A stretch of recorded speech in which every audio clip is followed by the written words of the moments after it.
Ô Pansieri, chega mais. Você tem detalhes do Cruzeiro, que ontem esteve em campo contra o Sport. E assim, não tem lá muitas notícias positivas durante e no pós-jogo, né? Porque você vai trazer atualizações de departamento médico que preocupam. E dentro de campo nós podemos, isso aí sem qualquer tipo de dúvida, lamentar os 2 pontos que o Cruzeiro deixou para trás. Pontos que poucas equipes do campeonato vão deixar, né, Pansieri? Um abraço, boa noite. Boa noite para você, Cirilo. Um abraço também para o nosso Edu Panzi, todo mundo ligado aqui na reunião da turma do Bate-Bola. O que acontece, Cirilo? O Cruzeiro, mais uma vez, quando tinha oportunidade de dar uma colada, né, na turma de cima, né, ele tá lá em cima, mas eu digo do próprio Flamengo, do Palmeiras, enfim, conseguir essa vitória, não teve essa, vamos colocar assim, toda essa expectativa do torcedor atendida, né? Porque o jogo com mais de 50 mil torcedores em campo, com o Pedro Lourenço e o Pedro Júnior, né? Aprovando aí essa ideia de colocar ingresso para R$30 para o sócio, isso deu certo, porque um jogo às 8h30 da noite é mais difícil de ir. Eu até falava para você na semana passada que no jogo passado, em casa, o Cruzeiro teve ali 300 e poucos torcedores. De cidades diferentes. Para essa partida de ontem foram mais de 470 cidades diferentes, ou seja, realmente a turma abraçou a ideia, mas o time dentro de campo teve dificuldades. Antes do jogo, o Cruzeiro perdeu o Wanderson por conta da lombalgia. O Christian não começou o jogo porque já tinha uma fadiga detectada pela preparação física, pela comissão técnica e passada pelo departamento médico. E perdeu Fabrício Bruno, o William, Romero e Caio Jorge suspensos, ou seja, já começou o jogo sem 6 atletas titulares. E aí, no decorrer da partida, a situação piorou. Por quê? O Mateuzinho foi substituído, Matheus Henrique, por conta de uma dor na costela. E aí o Cruzeiro hoje divulgou que realmente o Matheus Henrique foi submetido a exames que diagnosticaram a fratura completa de 2 arcos costais do lado esquerdo do tórax. O tratamento indicado para o caso é conservador, sem a necessidade de intervenção cirúrgica, e será realizado no Departamento de Saúde e Performance do clube.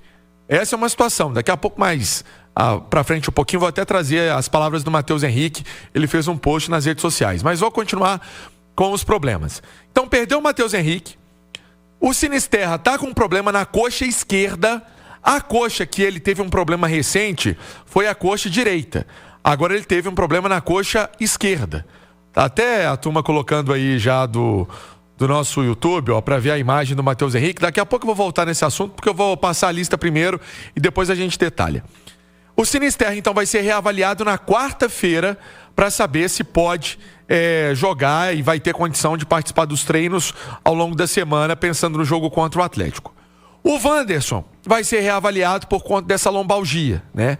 E o Jonathan Jesus deixou o campo sentindo o tornozelo esquerdo. Só que aí, Cirilo, o João Marcelo não está com vamos dizer assim, aquele ritmo de jogo ideal. E o Fabrício Bruno foi para a seleção brasileira. Ou seja, tem tempo até o jogo do Atlético, tem tempo. Mas são questões aí que precisam ser trabalhadas pelo Cruzeiro nesta montagem até dos treinos durante a semana. Ô Edu, assim, vamos lá. É muito prejuízo, né? O jogo de ontem do Cruzeiro contra o Sport. O prejuízo técnico de 2 pontos em casa, mais uma vez. E desta vez contra o pior adversário possível para se perder ponto em casa. Por mais que esse Sport tenha melhorado com o Daniel Paulista, e por mais que o Sport não seja o time que mais perdeu no Campeonato Brasileiro, né? É importante destacar isso também. O Juventude perdeu 15, por exemplo, e o Sport perdeu 13. Mas é o tipo de jogo que você não tem como tratar alguma coisa positiva.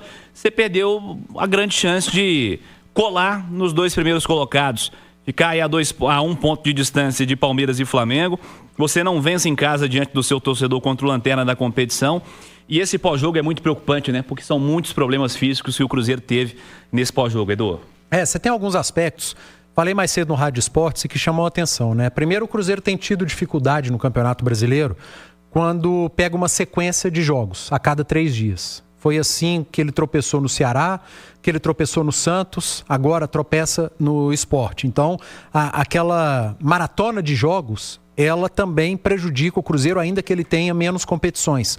Porque, por característica, o Cruzeiro do Leonardo Jardim é muito físico. Um time muito intenso. Então, quando ele tem uma sequência ali de jogos, meio de semana, final de semana, e tá ali no quarto, no quinto jogo seguido, ele vai sentir.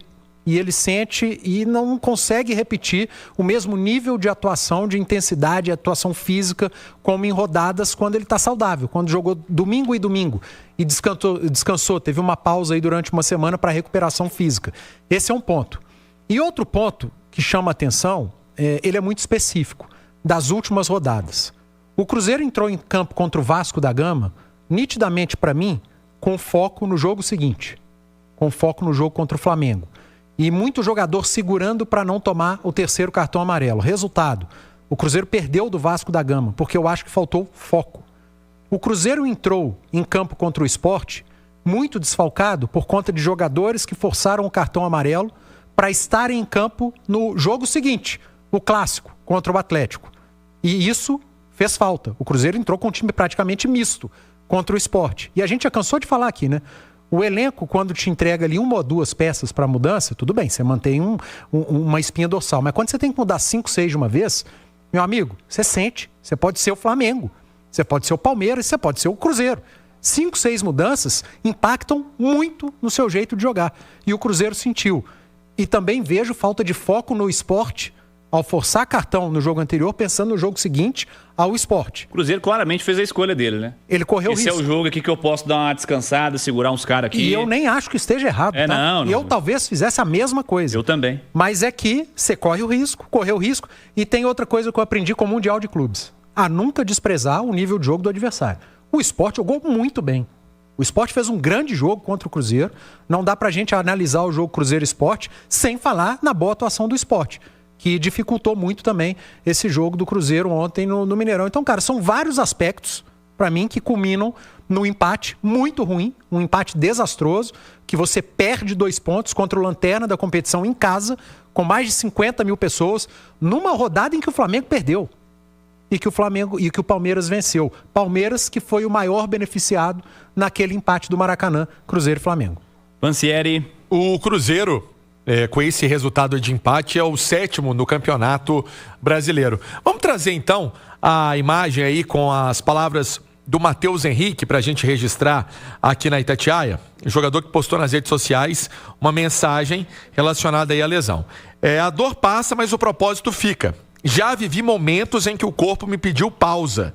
Quando operei o joelho, fiquei 4 meses afastado. Agora, mais uma vez, a vida me coloca à prova, com 2 fraturas na costela. Nem sempre entendemos o porquê das quedas, mas aprendi que é nelas que Deus trabalha o nosso caráter, a nossa paciência e a nossa força.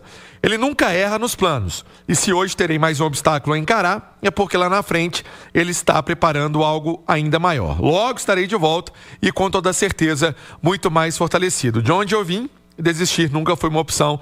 Obrigado a cada um pelas mensagens de apoio. Em breve estarei de volta fazendo aquilo que mais amo. Palavras, então, do Matheus Henrique, que, curiosamente, Cirilo, esse ano teve um problema em abril, né? O menisco do joelho direito, parou por um tempo, né? Ele falou aí 4 meses afastado. E o ano passado, ele joga a final da Sul-Americana com uma costela quebrada também. Então, por que o choro, por que a dor, por que esse momento que bate essa tristeza no atleta, além de ficar de fora, é porque ele sabe que já passou por isso recentemente. E ele estava readquirindo a forma de jogo, a forma física já tinha readquirido, mas é um atleta que pode ficar pelo menos aí, enfim, 2 meses afastado por conta disso. É praticamente esse encerramento de temporada, Cirilo. Vai ser complicado para ele. Vejamos aí a reta final do Matheus Henrique, uma boa recuperação, um grande jogador, parece ser um cara muito legal também, não tem contato pessoal com ele, mas parece ser um cara muito legal, trabalhador, que vem uma boa recuperação ao Matheus Henrique na sequência da história dele no Cruzeiro também. Fechar as notícias do Cruzeiro, Pansieri. Vamos sim, Cirilo, para trazer essa informação relacionada ao Fabrício Bruno, que já se juntou à delegação brasileira, da seleção brasileira, e aí ele foi o primeiro a chegar, e muita gente nessa dúvida em relação a participar ou não do duelo contra o Atlético dia 15 na Arena MRV, e fica essa questão, será que vai conseguir, será que não vai? Ontem o técnico Leonardo Jardim, na entrevista coletiva, falou que sempre quer contar com um jogador desse nível, né? Sempre quer contar com um atleta desta categoria. Então vamos ver se vai ter condição de mandar um avião, se vai ter alguma coisa nesse sentido, se o Cruzeiro vai conseguir fazer essa operação. Eu digo que hoje, segunda-feira, dia 6, eu acho bem difícil, mas, né, as coisas podem mudar de figura e ter o atleta, quem sabe, para essa partida. Por quê? Porque o Cruzeiro, eu expliquei essa situação do Jonathan Jesus, que não estava 100% e teve esse problema no tornozelo, vai ser reavaliado pelo departamento médico, e o João Marcelo não está ainda naquela fase que conhecemos. O Gamarra ontem até estava no banco de reserva, Cirilo, mas aí... eu acho que não fazendo tem jeito. Número, né? É um atleta que o empréstimo se encerra no final do ano e aí ele vai seguir o caminho que é voltar para o Atlético Paranaense. Isso é um caso certo, não vai permanecer no Cruzeiro. Essa é a realidade. Então o time ganhando folga hoje, também amanhã os atletas voltam aos trabalhos na quarta-feira à tarde na Toca da Raposa. Aí tem trabalho de recuperação física quinta, na quarta à tarde, na quinta, na sexta ganha folga e aí de sábado pra frente, Cruzeiro já totalmente imerso e pensando nesse trabalho no duelo contra o Atlético, no clássico contra o Atlético. Cirilo? Tem um recado muito forte também nessa história de jogador fora do Cruzeiro, que é o Wallace, né? Ontem entrou o Rian, né? É Rian, o menino que chegou agora, né? O Rian Guilherme, que é o meio-campista que foi contratado por 1 milhão de euros do Fortaleza. O Wallace não joga há quanto tempo? Já tem aqui, ó, deixa eu ver. Ele entrou no segundo tempo de um jogo. Ele entrou contra o Mirassol, se eu não me engano. Eu acho que é isso aí. Ele jogou contra o Mirassol, rodada 20. Não vai ficar também, né, Edu? Se eu não estiver enganado, ele estava no lance, ele que toma o drible do gol do Mirassol. Bem, não fez um jogo ruim, tá? Mas há muito tempo não joga. Tá cada vez mais... não tô falando que tem que jogar não, tá? Pra mim não tem que jogar mesmo não, mas é só uma constatação. Tá cada vez mais claro que ele não está nos planos do Leonardo Jardim. Segue no Cruzeiro porque tem contrato, né? Então... o recado tá dado. Para começar o jogo, realmente foi esse aí. E o Cruzeiro sabe que foi um investimento, foi a maior contratação do Cruzeiro no ano de 2024. O Cruzeiro não errou ao contratar o Wallace. Eu contrataria o Wallace. Eu também teria. Todo e vários mundo outros clubes do futebol brasileiro contratariam. Se o Wallace não tá jogando e tá mal, a culpa é única e exclusiva do Wallace. O problema é dele, ele precisa mostrar, ele precisa recuperar o bom futebol que um dia ele já mostrou, né? Então não é a culpa do clube. Há contratações que o clube não tem muito o que fazer. Se acertou na escolha, mas a escolha não deu certo no clube. É o caso do Wallace. Ô Cirilo, deixa eu só terminar aqui com uma mensagem. Teve esse caso do Everton Ribeiro hoje, né, que todo mundo já repercutiu essa questão aí do câncer na tireoide. Aí o Cruzeiro desejou, abre aspas, desejamos muita força na sua recuperação, Everton. Estamos na torcida para que tudo fique bem o mais breve possível. Escreveu o Cruzeiro também nessa postagem do ex-jogador Celeste, campeão, né, brasileiro 13 e 14 por aqui. Cirilo? Ele revelou hoje que realizou uma cirurgia para tratar um câncer na tireoide. Jogou ontem normalmente, hein? Hoje ele disse que esse diagnóstico foi há cerca de um mês e o procedimento que ele realizou correu bem. Boa recuperação ao Everton Ribeiro, que é outro desses caras do futebol que parecem ser um pouquinho diferente da média, sabe? Um cara diferente no tratamento, um cara diferente no dia a dia. Muito. Na educação, além de ser um baita de um jogador de bola, né? Uma grande recuperação você, Everton. Eu era setorista do Cruzeiro lá em 13 e 14, nessa época do bicampeonato. Era um cara de fino trato, sabe? Ainda mais jovem, mas ele e a família, que Papai do Céu proteja a vida e a saúde do Everton Ribeiro. Vai dar tudo certo com o Everton, ele disse que tudo correu bem aí, tá em recuperação com fé, foi o post que ele fez nas redes sociais. Já deu certo, Everton.